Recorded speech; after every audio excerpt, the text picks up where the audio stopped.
Hello friends. Welcome to Purushotam Academy. Please subscribe to our channel and click on the bell icon for further notifications regarding our videos. What is robotic process automation, RPA? Like AI and machine learning, robotic process automation, or RPA, is another technology that is automating jobs.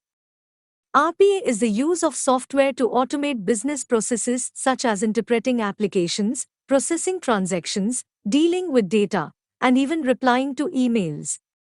RPA automates repetitive tasks that people used to do. Although Forrester Research estimates RPA automation will threaten the livelihood of 230 million or more knowledge workers, or approximately 9% of the global workforce, RPA is also creating new jobs while altering existing jobs.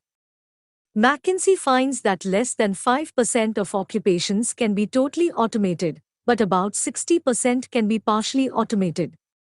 For you as an IT professional looking to the future and trying to understand latest technology trends, RPA offers plenty of career opportunities, including developer, project manager, business analyst, solution architect, and consultant. And these jobs pay well. An RPA developer can earn over 534,000 rupee per year, making it the next technology trend you must keep a watch on. Mastering RPA will help you secure high-paying jobs like RPA developer, RPA analyst, RPA architect. Please subscribe to Purushotam Academy for latest updates.